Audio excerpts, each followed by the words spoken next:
You ever have a moment that just sticks to your skin? Not because it was loud, not because anyone screamed or slammed a door, but because it was quiet. So quiet, it felt like the universe leaned in to watch. That's what this was. One of those moments that slips past normal, that doesn't ask for permission, that doesn't knock. It just walks in and never leaves. It was just a regular Tuesday, the kind where nothing special happens. Dinner was done. The kids had gone to bed. My husband had already passed out on the couch with his phone halfway to the floor. And I was just there, still up, still folding laundry I didn't remember washing, still living in a marriage that had started to feel like a long list of unfinished conversations. You know that feeling? Where your house is full, but your heart feels vacant. That was me, smiling through it, getting through it, pretending not to notice how long it had been since he last really saw me. Not just looked at me, but saw me.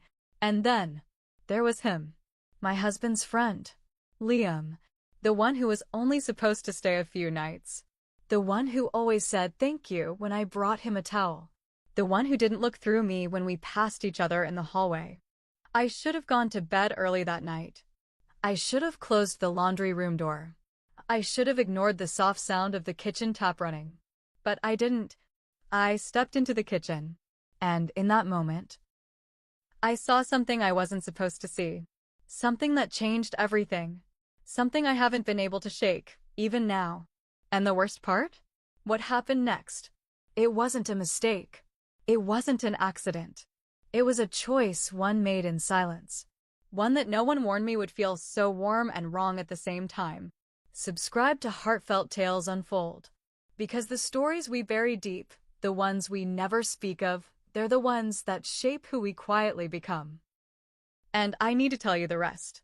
Because it didn't end in that kitchen. Not even close. I should have left the kitchen that night. But I didn't. And that's where everything began. I used to think we had a good marriage. Not perfect, but good. You know, steady, safe, predictable. We met in college. He made me laugh. Told me I was different. We got married at 24. 2 kids by 30. A house with a backyard. The kind of life that looks just right from the outside. But somewhere along the way, we stopped looking at each other. I don't know when it happened. Maybe after the second baby. Maybe after all the little arguments that never really ended, just faded. Maybe it was the night I cried quietly in the bathroom and he never asked why. He started working late more often. Long hours. Business trips. Always tired. Always busy. Always just somewhere else. And me? I became everything. The wife. The mom. The scheduler. The planner. The one who remembered every appointment, every allergy, every lunchbox note. The one who made sure no one else ever felt forgotten.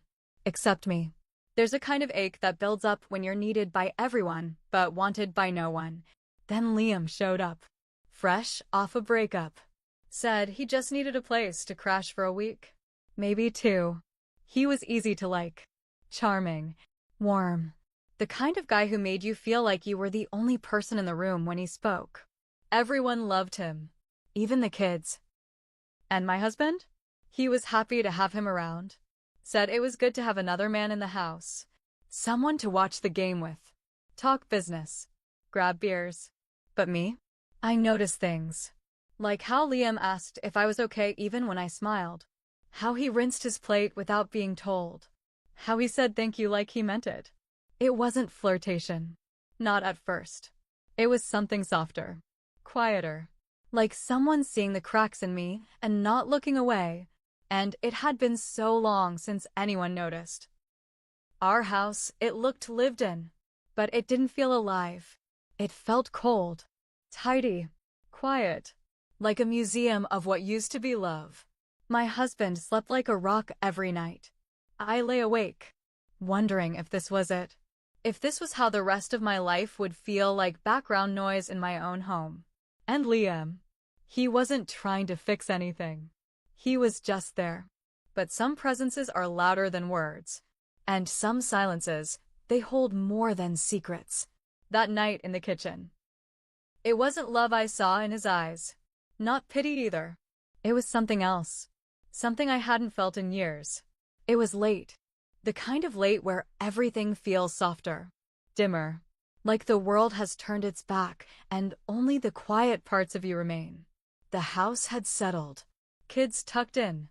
My husband asleep on the couch, face turned to the side, breathing heavy, remote still clutched in his hand. The TV screen had gone black, asking, "Are you still watching?" I wasn't. Not really. I was just there. I gathered the last pile of laundry. Folded shirts that didn't fit the same anymore. Socks that never stayed paired. And towels I didn't remember washing. My hands were moving, but my mind was somewhere else. Wandering. Empty. I needed water. I walked into the kitchen, slow and barefoot. Didn't expect to see anyone. Didn't expect him. Liam. He was standing there. Shirtless. Back turned. The fridge light casting a soft blue glow across his shoulders. And in his hand a photo. One of us. My family, taken a few years ago at the beach. All smiles. All pretend. He didn't hear me at first. He was staring at that photo like it was telling him something. Something he couldn't quite hear, but didn't want to miss. When he finally looked up, I froze. There was no panic in his eyes. No embarrassment. Just something still. Something raw. He set the photo back down, gently. Like it might break if he moved too fast. "I couldn't sleep," he said. His voice was low. Almost a whisper. Said the house felt heavy. But it wasn't the words that caught me. It was the way he said them. Like he wasn't talking about the air. Or the walls. He was talking about something else. Something sitting in his chest. Or maybe mine. I nodded, pretending to understand.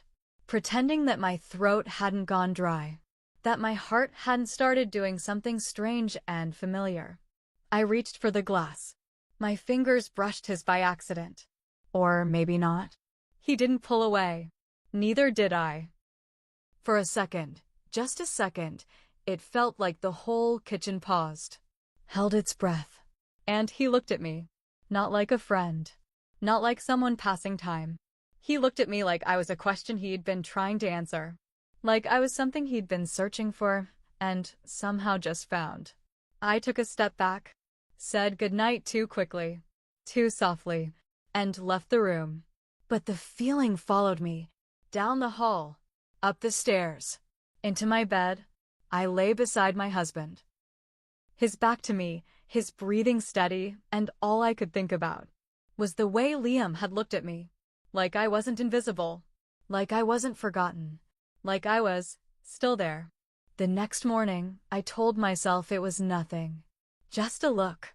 Just a moment. One of those late-night slips that happen when you're tired and lonely and maybe imagining things. I made breakfast like always. Packed lunches. Checked backpacks. Put on a smile like it still fit. But everything felt off. Not wrong. Just different. I caught myself glancing at the kitchen door, waiting for Liam to walk through. And when he did, I felt it again. That quiet hum under my skin. Like my body recognized something my mind wasn't ready to admit. He smiled at me, said good morning, and it felt warmer than it should have. I smiled back. Too long, too softly, and I told myself, I'm just being friendly. That's all this is. I mean, I'm married, not dead. I can feel things and still be loyal, right? He's hurting too. Just out of a relationship. He's just grateful. That's all. But the lies we tell ourselves, they start small. And they grow quiet roots. It was little things. A refill of his coffee without him asking. The way our fingers brushed when I passed him the mug. The way he held my gaze a second too long when he said thank you. He started complimenting me more. Not in big, obvious ways. But small ones. Your hair looks nice like that. You always make the best coffee. I don't know how you do it all. And I'd laugh, brush it off. But inside, I was listening, soaking in it if I'm being honest. Because I hadn't heard words like that in a long time. I started noticing him more. The way his voice dropped when he was serious. The way his eyes crinkled when he laughed. The way he listened, really listened when I spoke. We talked more. Late at night, when everyone was asleep. Small conversations that drifted into longer ones. He'd lean on the counter. I'd sit on the stool. I told myself it was nothing. Just two adults filling the quiet. Being human. But I wasn't being honest. Not with myself. Because my heart was starting to race before I even entered the room.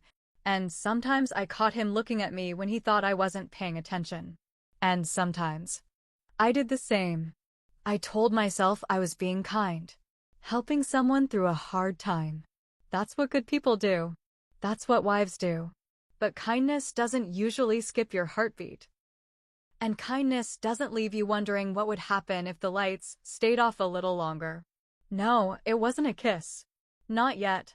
But it was something worse. It was hope. And that scared me more than anything. Days passed, but the space between us kept shrinking. Not physically, but emotionally. Little things started to feel like rituals.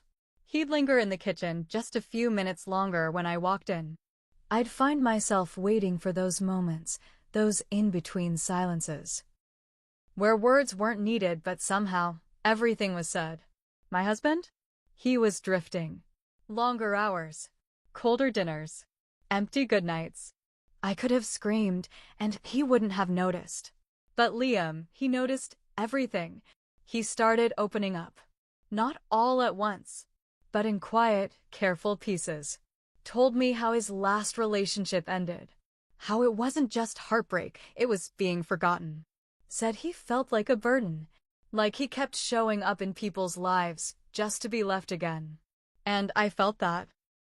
Because I knew what it meant to be there for everyone, and still feel unseen. Sometimes, he'd stop mid-sentence, and I could tell he wasn't sure if he should keep going. But I'd stay. I'd listen. And somehow that was enough to make him keep unraveling. And one night, one quiet, sleepless night, I came downstairs. Thought I heard something. At first, I thought it was the wind. But then I saw the glow from the living room. Liam was there, sitting on the couch, head bowed, hands clenched, shoulders shaking. He was crying. Not loud, not messy, just soft, like he didn't want the pain to wake anyone but couldn't hold it down anymore. I didn't speak, didn't ask what was wrong. I just sat beside him, close, but not too close. Enough for him to know I was there. He didn't look at me at first. Just wiped his face with the sleeve of his hoodie. And then he whispered, "Thank you for seeing me, for not walking away." And my heart broke in a way I didn't know it still could. Because no one had said that to me in so long. Thank you for seeing me. We sat there, in the dark, saying nothing, but sharing everything. He didn't touch me, but the silence between us did. And it spoke of everything we both tried to bury. All the parts of ourselves we'd shoved into the background. All the aches we'd dressed up as strength. All the longing that had been waiting quietly for someone to see it. I went upstairs that night and lay beside my husband again. But the bed felt colder than it ever had. And when I closed my eyes, it wasn't my husband's face I saw. It was Liam's, sitting in that dim room. Eyes red, voice trembling. And something in me knew.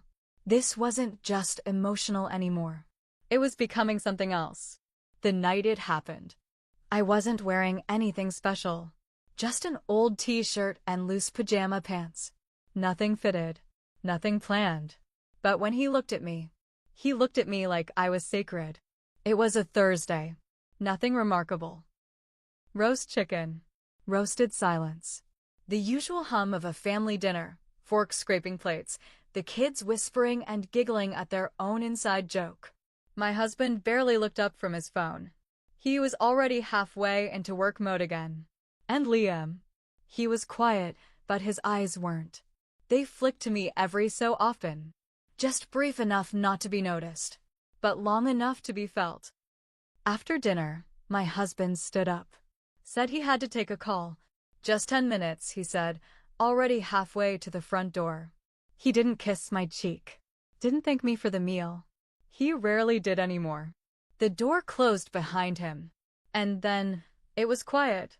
Too quiet. The kids were upstairs. Laughter echoing faintly from their room.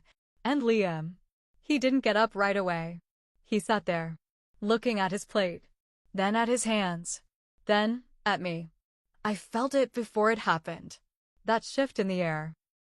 Like the room knew something before we did. He stood, slow, deliberate, took a step toward me. I didn't move. I should have, but I didn't.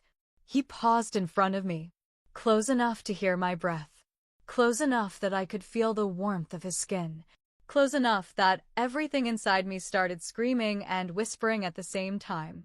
He raised his hand not to touch me, just to brush a loose strand of hair from my face.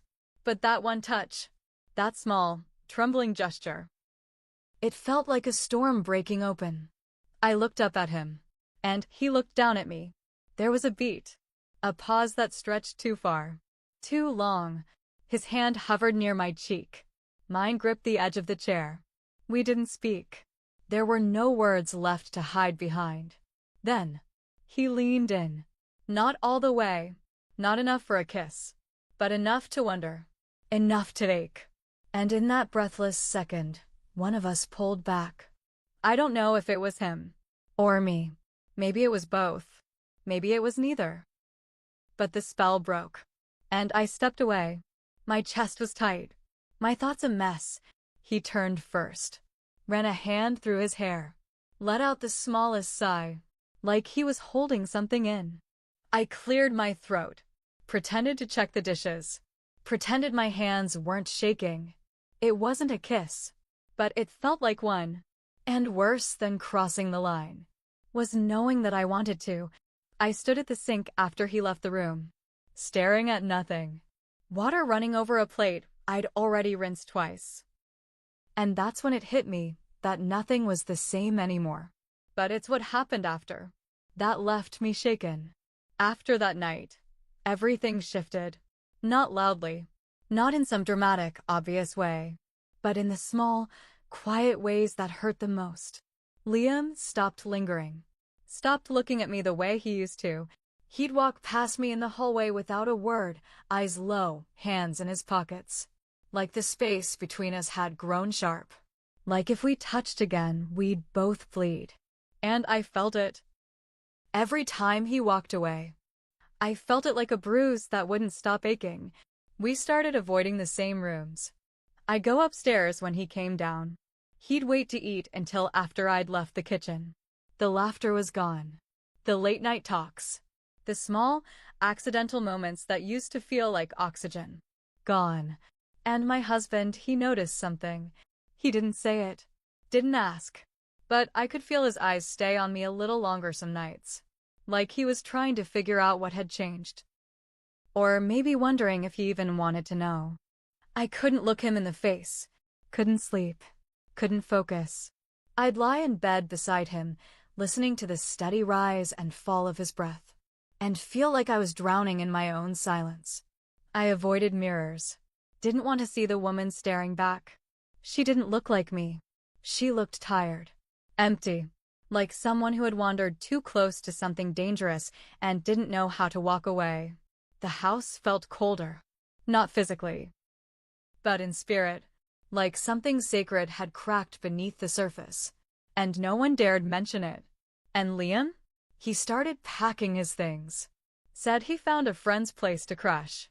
Said it was time. I nodded. Said I understood. But I didn't, because I wanted him to leave. But I also wanted him to stay. I was grieving a man who was still under my roof, and mourning a connection that should never have existed. And the worst part? I couldn't tell anyone. Not even myself. Because I didn't know what hurt more, the guilt, or the emptiness that came after. After Liam left, the silence in the house didn't feel peaceful. It felt hollow, echoed. Like something had been peeled away from the walls, and all that was left was the sound of me, thinking too much. I kept asking myself the same questions over and over. Not out loud, God, no. Just in my head, late at night, when the world was quiet and my heart wouldn't stop pacing. Was I lonely or just selfish? Was I looking for comfort or an escape? Did I really feel something for him?